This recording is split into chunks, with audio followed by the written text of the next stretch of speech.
Bueno, buenas tardes a todas y todos. Es un placer estar aquí hoy. Muchas gracias, Merce, por la introducción y bueno, gracias a ustedes por ser parte de este seminario. Es un honor para mí estar de nuevo aquí en el Observatorio Astronómico de Córdoba. Siempre es bueno regresar a los lugares en los que uno fue feliz.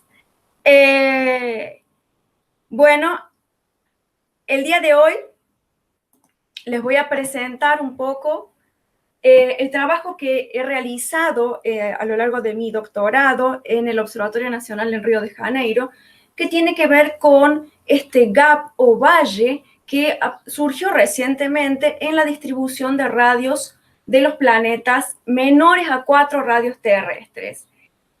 Como bien dije anteriormente, este es un trabajo que realizamos durante mi doctorado y que estuvo comandado por la profesora Katia Acuña del Stewart Observatory en la Universidad de Arizona, el profesor Bern Smith del NOEO en Arizona también, y del profesor Luan Gessi, actualmente en el Observatorio do Valongo de la Universidad Federal do Rio de Janeiro. A lo largo de este seminario, lo que les voy a presentar es un poco lo que es el estudio de estrellas de tipo solar con planetas asociados, intentando entender las conexiones que existen entre una y otra a partir de las propiedades de las estrellas.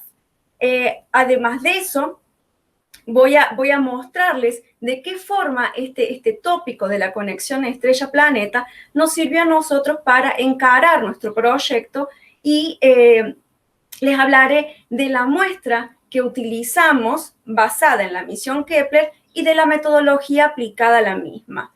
Finalmente, les contaré un poco sobre los resultados y discutiré los mismos desde el punto de vista de las características de los planetas que formaron parte de nuestra muestra. Entonces, sin más, comencemos. Se pasaron más de 20 años desde el anuncio de la descubierta del primer exoplaneta orbitando una estrella de tipo solar, allá por el año 1995.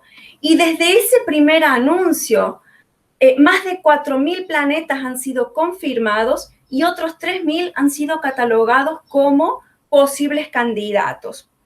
En estas imágenes lo que podemos ver es que aproximadamente 95% de los exoplanetas conocidos a la época han sido descubiertos tanto por la técnica de tránsito planetario y de velocidad radial, aquí en este gráfico marcadas en azul y rojo respectivamente.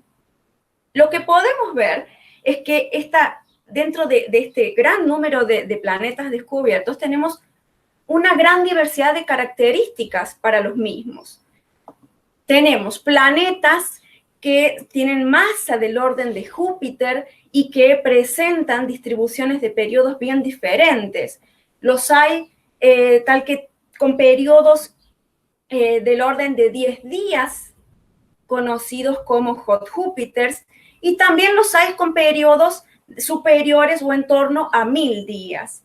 También tenemos, por otro lado, planetas más bien pequeños, de hasta 10 masas terrestres, que se encuentran situados en su mayoría a periodos menores a 100 días aproximadamente. Entonces vemos que existe una gran cantidad de características o diversidad en cuanto a estas propiedades planetarias. Y este incremento en el número de planetas detectados y descubiertos se dio principalmente gracias a los avances en los levantamientos de búsquedas de exoplanetas. Y aquí es importante recalcar, no lo podemos olvidar, a la misión Kepler, que lanzada en el año 2009 fue la que brindó hasta el año, digamos, de su deceso, podríamos decirle, a finales del 2018, un gran número de planetas detectados y catalogados que permitió obtener resultados estadísticos bien significativos para entender este tipo de población. Y aquí lo vemos claramente, alrededor del 2009 en adelante, hasta nuestros días, este incremento en el número de exoplanetas. Y precisamente la misión Kepler utilizaba como técnica de detección de exoplanetas los tránsitos planetarios. Básicamente lo que hacía este telescopio era observar la curva de luz de las diferentes estrellas y medir la disminución en brillo de la misma producido por el pasaje de un exoplaneta en frente de la estrella, de la misma. Esta disminución de brillo es interpretada como delta F, ¿sí? Es una variación en flujo, y de la geometría puede verse que la misma es proporcional a la razón de los radios planetarios y estelar. Esta fórmula lo que nos está diciendo básicamente es que cuanto mayor el tamaño del planeta, más fácil va a ser su detección. Es decir, existe algún tipo de sesgo observacional. Pero esa fórmula también nos está diciendo que es necesario que las características planetarias, ¿sí? para obtener parámetros planetarios bien precisos, debemos de conocer de manera precisa también los parámetros estelares. Pues como en este caso, una propiedad planetaria como el radio está íntimamente ligada a nuestra capacidad de obtener con precisión una característica estelar, en este caso el radio. Y entonces, en ese ámbito de entender las estrellas, las características estelares, para comprender cómo se comportan las características planetarias, es que les voy a hablar, me voy a remontar a los primeros años, los primeros años de detección de exoplanetas, por el año 97 más o menos, en el que con los poquísimos planetas detectados en la época, en su mayoría por velocidad radial, se empezó a estudiar la posibilidad de la existencia de una ligación entre la composición química de la estrella y la presencia de un planeta.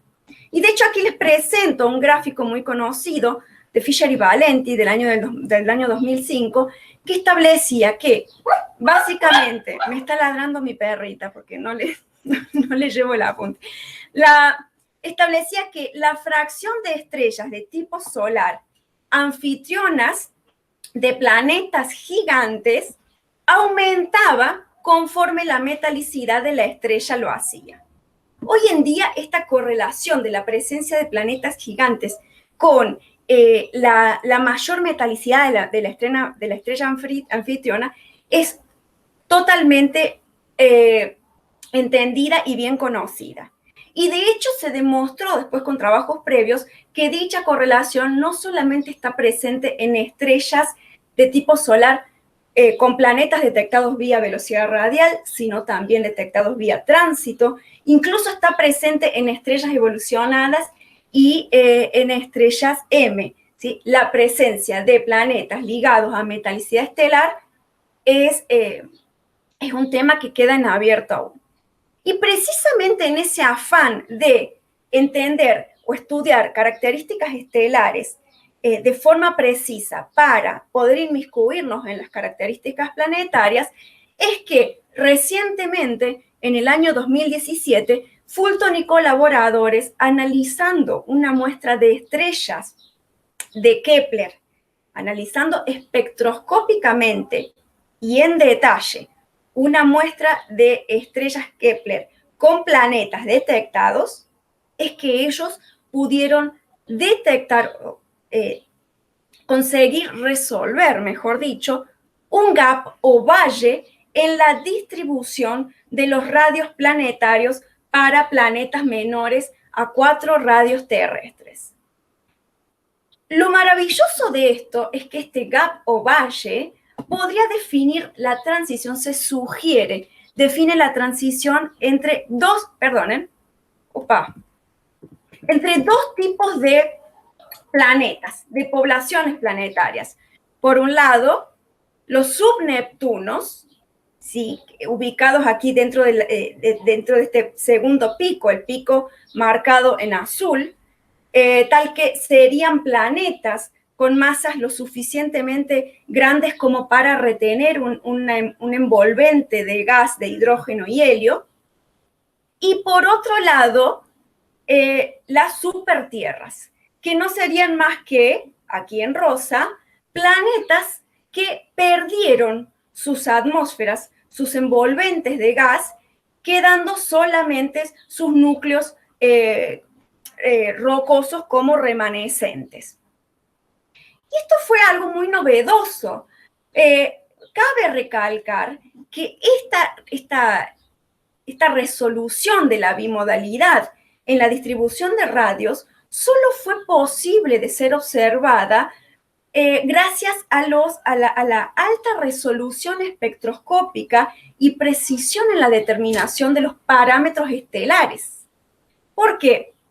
Porque años antes, esta característica en la distribución de radios planetarios había sido imposible de ser resuelta, dado las grandes incertezas en los parámetros estelares, sobre todo en el catálogo del Kepler Input Catalog, que básicamente mascaraban cualquier tipo de propiedad planetaria sin poder distinguir absolutamente nada.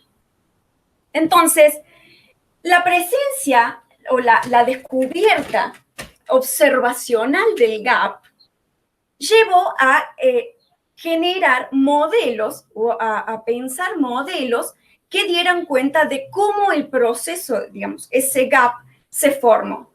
En este caso, yo les voy a mencionar dos de los modelos más disputados, por decirlo de alguna manera. No quiere decir que sean los únicos. Por un lado, el escenario de fotoevaporación y por el otro, el escenario de pérdida de masa por liberación de energía del núcleo.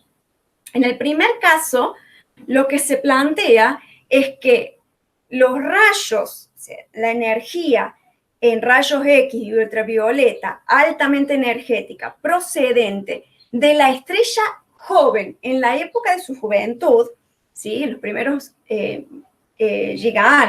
gigaaños, consiguen evaporar la envolvente de gas, de hidrógeno y helio del planeta, dejando su núcleo rocoso expuesto.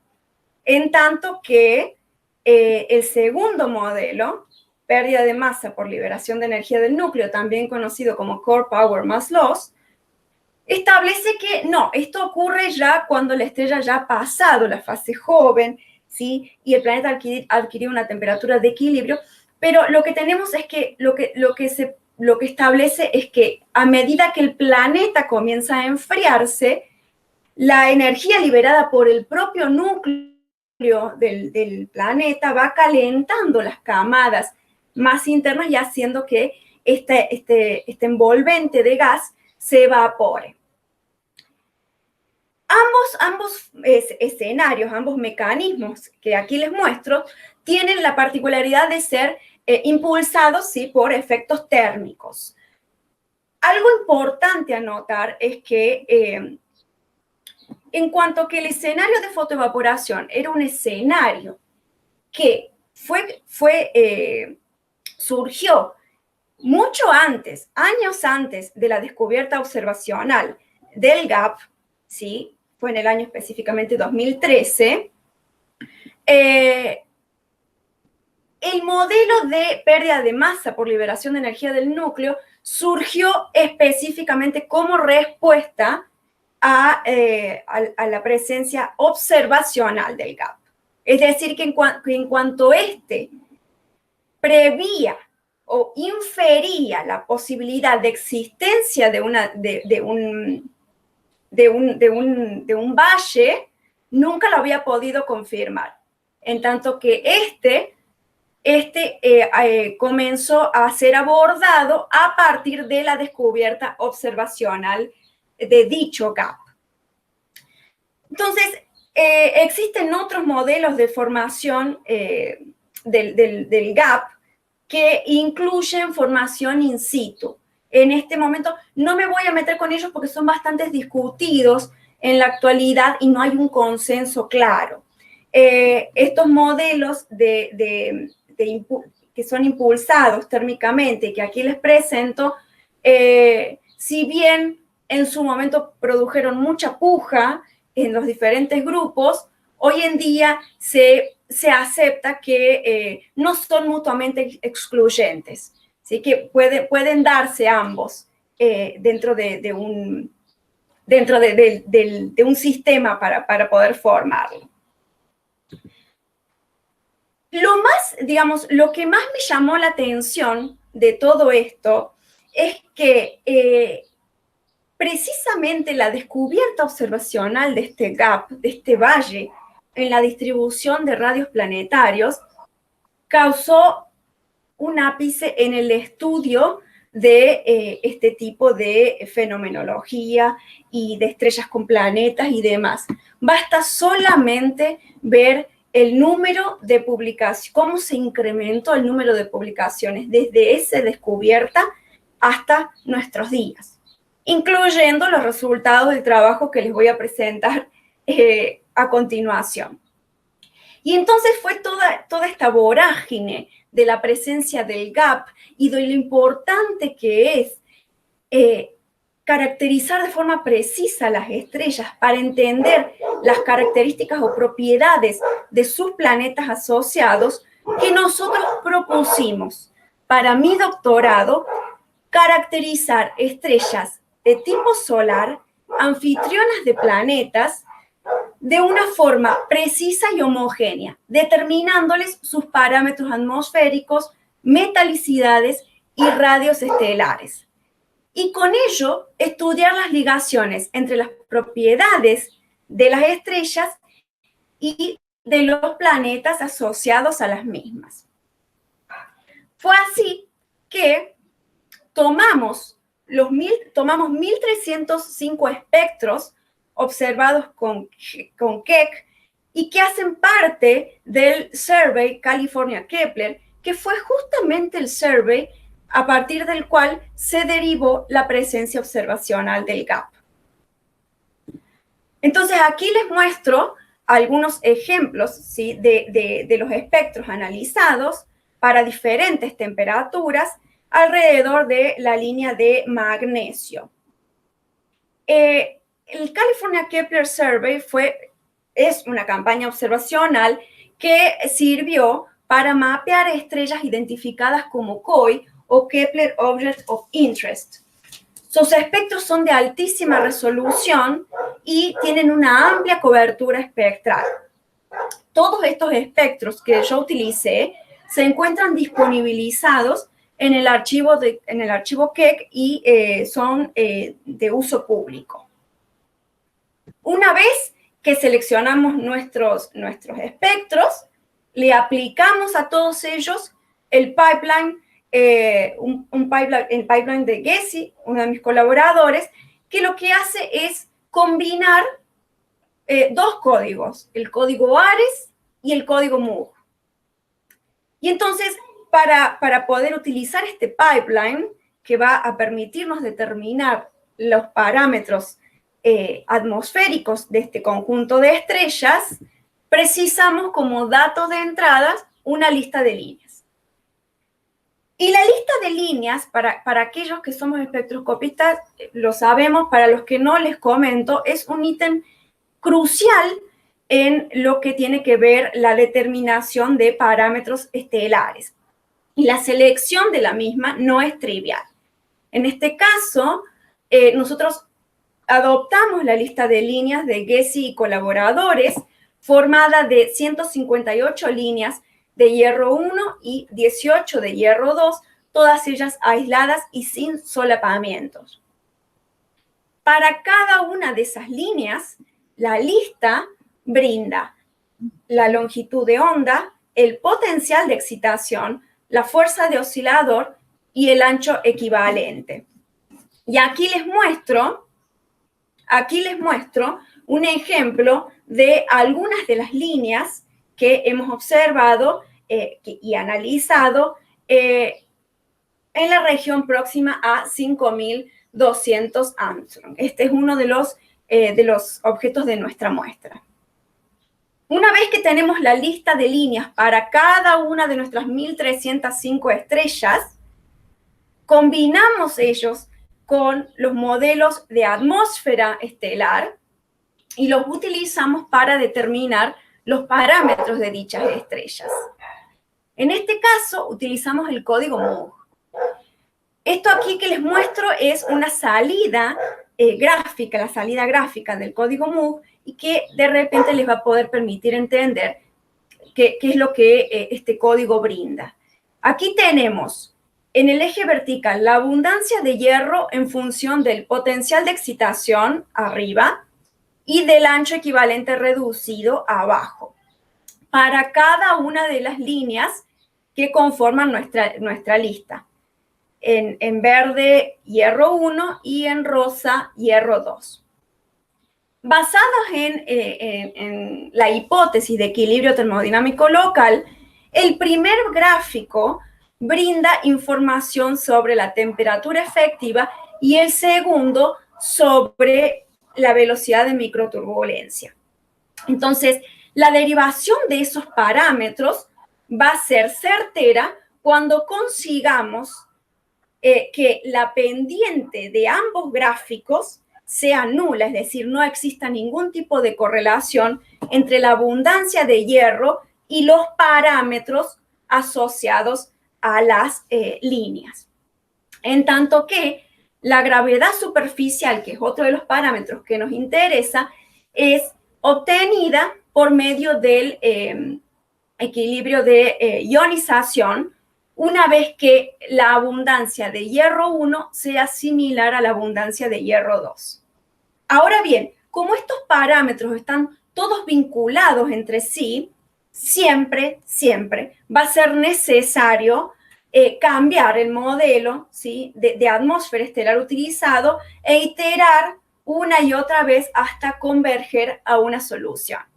Eso fue repetido para todas las estrellas de nuestra muestra y entonces finalmente conseguimos obtener temperatura efectiva, gravedad superficial, velocidad de microturbulencia y metalicidad para todas ellas.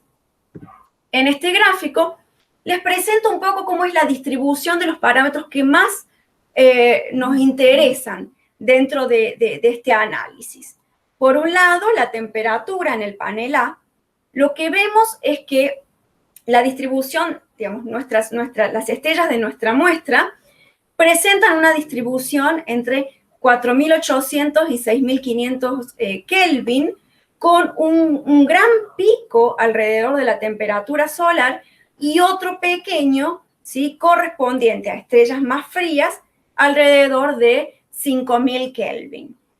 En relación a la gravedad superficial, vemos que esta es una distribución en torno de 4.3, 4.5 Dex, por lo que podemos inferir que se trata de estrellas en su mayoría de secuencia principal, con algunas pocas evolucionadas aquí situadas por debajo de 4.2. Y en tanto que la distribución de metalicidades, que se extiende entre menos 0,6 y 0.5 aproximadamente, tiene un pico alrededor de la solar. O sea, vemos que no existe ningún tipo de vallas dentro de nuestra muestra. Estos parámetros espectroscópicos que les mencionaba fueron luego combinados con las distancias de estas estrellas obtenidas a partir de las paralajes de Gaia, Data Release 2, y las mismas fueron utilizadas e introducidas en las ecuaciones de la astrofísica estelar que para nosotros todos ya conocemos. Y al hacer eso, ¿sí?, incluyendo los cálculos de extinción, corrección volumétrica y demás, lo que obtuvimos fue la luminosidad estelar y a partir de ello el radio estelar.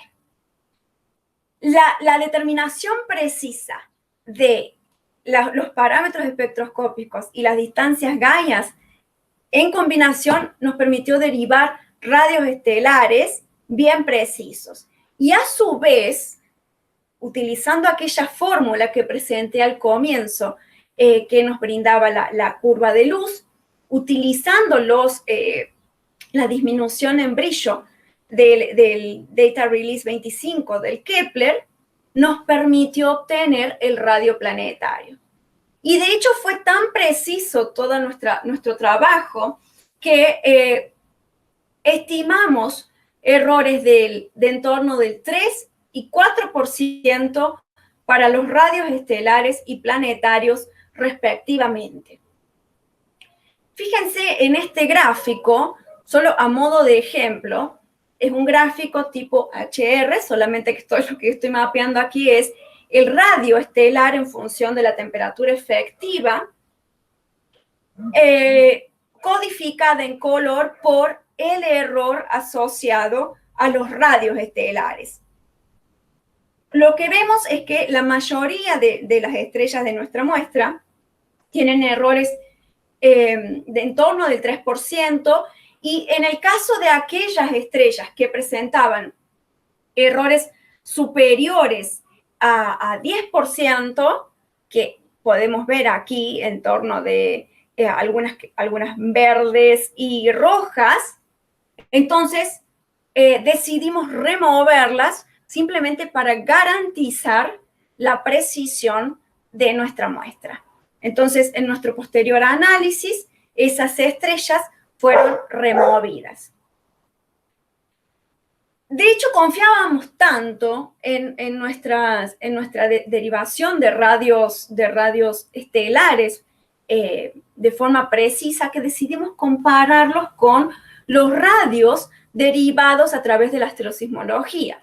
La astrosismología ha demostrado ser una de las herramientas más precisas hasta la fecha, dando errores estimados en el orden de 2-3%. Y de hecho, lo que vemos aquí es que nuestras estrellas, en este caso están siempre en el eje horizontal, comparadas con los varios trabajos de astrosismología que existían en la época, dan comparaciones en los que no presentan desplazamientos sistemáticos y diferencias que son del orden de las encontradas en los propios estudios astrosísmicos. O sea que habíamos alcanzado realmente una precisión comparable con los de la astrosismología. Nuestros radios estelares eran muy precisos. Entonces, consecuentemente, nuestros radios planetarios también debían serlo. Lo que hicimos luego fue empezar a estudiar la distribución de los radios planetarios de modo general.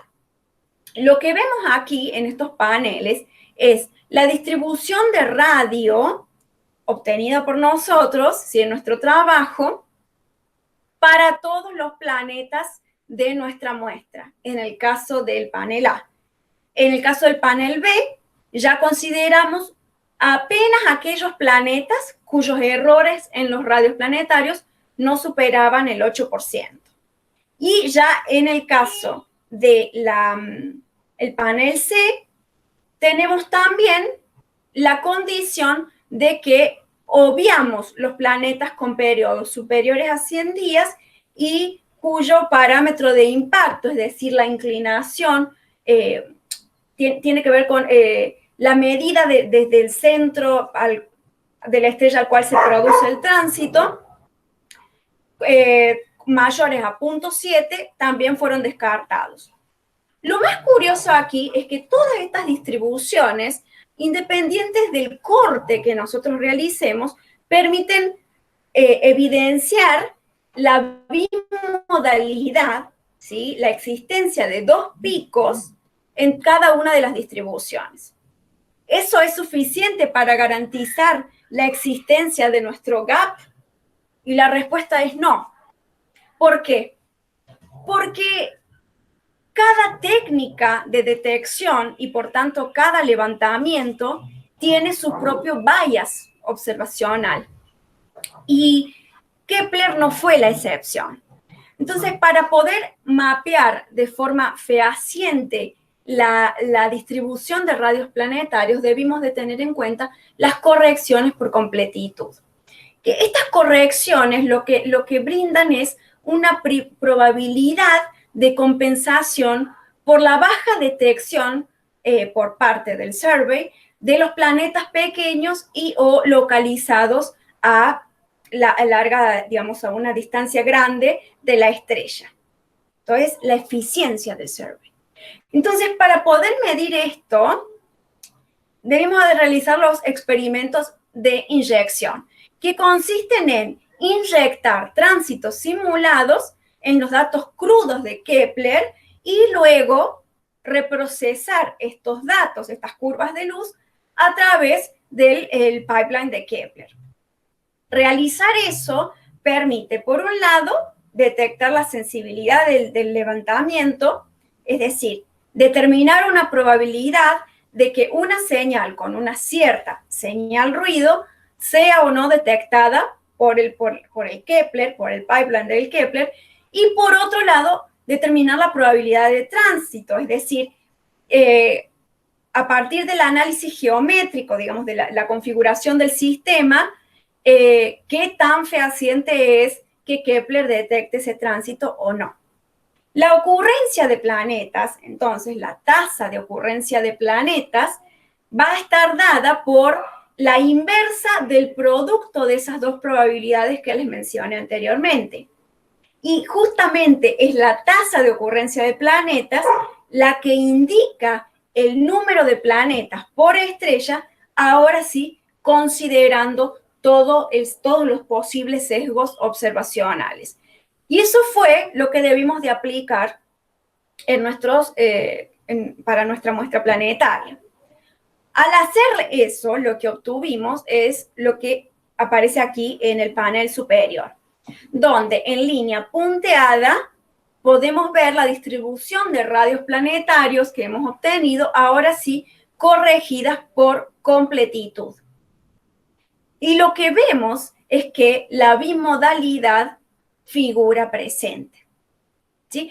En el panel inferior, lo que hacemos es simplemente comparar nuestra distribución de radios planetarios corregidas en función o comparada con la distribución de radios planetarios obtenidas por Fulton y colaboradores aquí en gris.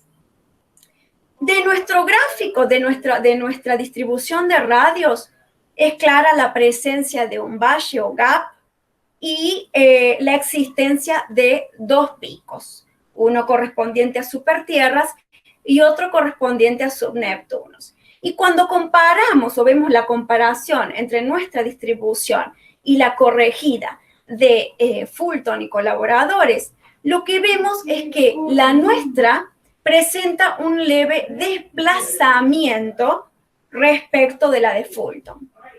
Y a ustedes les puede parecer que no es tan así. No obstante, yo les digo que entender la posición o establecer bien de forma precisa la posición del valle en la distribución de radios planetarios es sumamente importante. ¿Por qué? Porque así lo demostraron, por ejemplo, Owen y Wu en el 2017, cuando establecieron que la posición del valle podía permitir establecer cuál es el tipo de composición de los planetas localizados en esa región.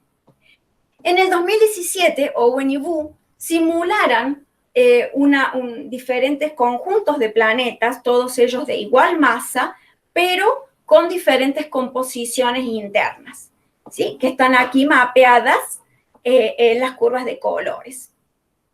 Lo que ellos vieron es que la posición del gap parecía correrse, ¿sí? Desplazarse hacia radios menores conforme la densidad media de la composición interna de los planetas se incrementaba. Y es más, si vemos aquí en gris este conjunto de modelos simulados en comparación con la distribución de planetas observados por Fulton y colaboradores aquí en gris, lo que vemos es que la observación pareciera favorecer que los planetas ubicados en este punto de transición son más bien del tipo terrestre, es decir, una combinación o mezcla de silicatos y de hierro. De hecho, nosotros no nos quedamos solamente con el estudio de la distribución planetaria de forma unidimensional, sino que quisimos hacer un análisis bidimensional, analizando esta característica planetaria en función de otras. Y cogimos el periodo orbital. Entonces, aquí en este plano de radioplanetario periodo orbital, lo que vemos es nuevamente la reproducción de dos picos, la correspondiente a las supertierras y la correspondiente a los subneptunos. Más interesante aún fue el hecho de ver que entre estos dos parámetros existía claramente una correlación mapeando el gap en la misma, tal que este gap seguía la fórmula, la expresión que aquí les coloco. Si bien este tipo de análisis, esta correlación entre radios planetarios y periodo orbital ya había sido observada pocos meses antes por un estudio que analizó unos pocos planetas a través de estrellas observadas por astrosismología. Nuestro trabajo fue el primero que utilizó una muestra tan amplia y corregida por completitud. No nos quedamos solo con esto, sino que la idea de entender el valor de la pendiente que puede mapear esta bimodalidad en el plano radioplanetario periodo orbital puede llegar a restringir los modelos de formación planetaria. Entonces, yendo aún más dentro de estos modelos de formación,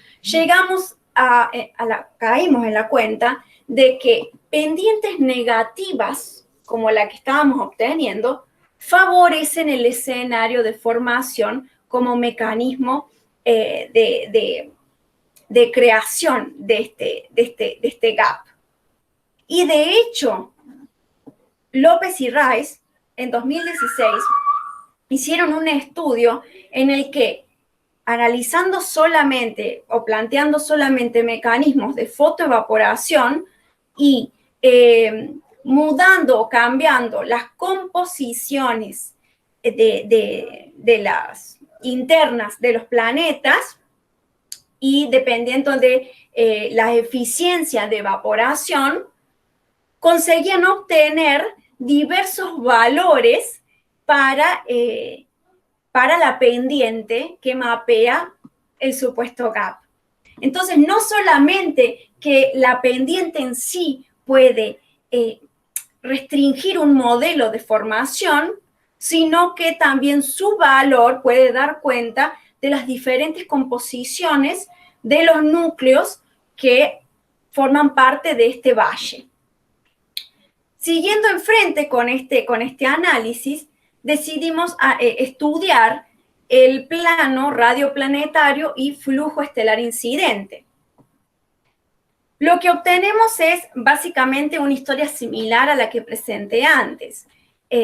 Lo que vemos es, en este caso, una pendiente positiva, porque esto, fíjense que la escala aquí debajo está invertida, ¿sí?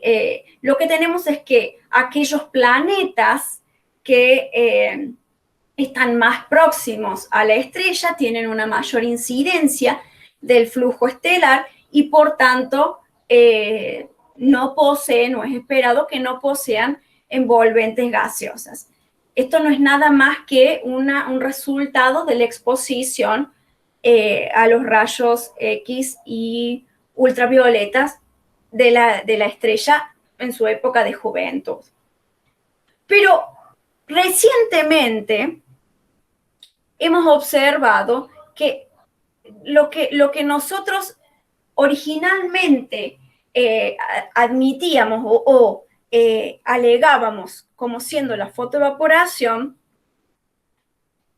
pudimos descubrir que nuestros resultados no solamente favorecen aquel modelo de fotoevaporación tan discutido en la literatura, sino también el modelo reciente de pérdida de masa por liberación de energía del núcleo. Sí que tienen un comportamiento similar. Aquí yo les coloqué en línea de trazos y en líneas sólidas negras cada uno de los modelos. Lo que los modelos estipulan como siendo las pendientes para este plano. Pero bien, hasta aquí solamente hemos analizado todo lo que tiene que ver con los planetas pequeños, y esos planetas que tienen radios inferiores a 4 radios terrestres. No obstante, en nuestra muestra, esos planetas eran un subconjunto del conjunto original que habíamos analizado. Entonces decidimos analizar también la big picture. Bueno, vamos a analizar todas las muestras de exoplanetas que tenemos en nuestro haber. Lo que tenemos entonces fue un plano de radio planetario y periodo orbital para los diferentes conjuntos de planetas de nuestra muestra. En donde aquí les presento en rojo la mediana pesada dentro del plano radioplanetario y periodo orbital para supertierras, subneptunos, subsaturnos, warm Júpiters y hot Júpiters. Entonces, si nos olvidamos de los hot Júpiters, pues ellos se sabe que tienen diferentes mecanismos de formación, y miramos solamente el resto del conjunto de los planetas, lo que vemos es que también existe una correlación, ¿sí? Lo que más o menos nos estaría diciendo que el tamaño de los exoplanetas en general tiende a incrementarse con el periodo orbital. Nosotros calculamos la expresión de esa correlación y la presentamos aquí y la comparamos con la de trabajos previos, aunque vale recalcar que este trabajo solamente llegó hasta los subneptunos. Si bien nosotros vemos que esta correlación parece estar influenciada por ciertos sesgos observacionales y demás, pareciera que existe algo, una cierta tendencia entre tamaños y periodos que no está del todo entendida en la literatura. Entonces, aún queda mucho trabajo por hacer. Ya para ir finalizando, les voy a comentar un poco que como conclusiones, les he comentado sobre mi trabajo de doctorado, en el cual hemos realizado la caracterización espectroscópica precisa y homogénea de un conjunto de estrellas del California Kepler Survey con planetas transitantes asociados a ellas. Para todas estas estrellas hemos aplicado una metodología basada en anchos equivalentes y distancias Gaia, que nos permitió tener radios estelares y planetarios de manera precisa. Y fue precisamente esa precisión alcanzada que nos permitieron revelar particularidades en la distribución de periodos planetarios que antiguamente habían sido mascaradas por las grandes incertezas en los radios estelares. Uno fue la bimodalidad en los radios de los planetas pequeños, con la presencia del valle y los dos picos correspondientes a supertierras y subneptunos, y el otro fue la pendiente en el plano radioplanetario periodo orbital, que no solamente nos permitía restringir el modelo de formación planetaria, sino también dar cuenta de las composiciones, poder inferir las composiciones de los núcleos de los planetas. ¿Cuáles son las perspectivas para de aquí en adelante? Y yo diría que muchas.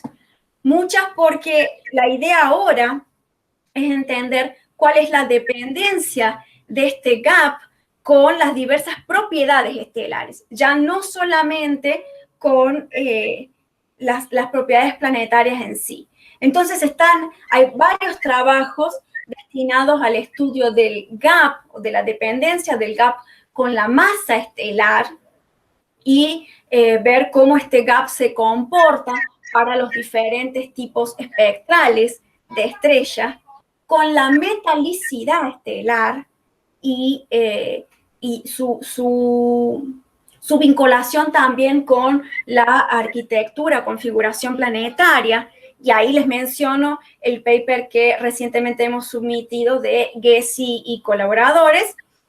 Y bueno, también cómo este gap está vinculado con la edad de la estrella. Es lo mismo en la distribución del gap para estrellas viejas o jóvenes, sí o no. Hay mucho aún para ser estudiado. Y sin lugar a duda, todos estos análisis dan rienda suelta a los diferentes modelos de formación planetaria que intentan explicar cada una de las características que descubiertas. Así que sin duda yo creo que el gap que apareció en el 2017 ha venido para quedarse, y sin duda alguna vamos a tener muchas más sorpresas de aquí en adelante al respecto. Yo los dejo por aquí. Muchas gracias a todos por la atención.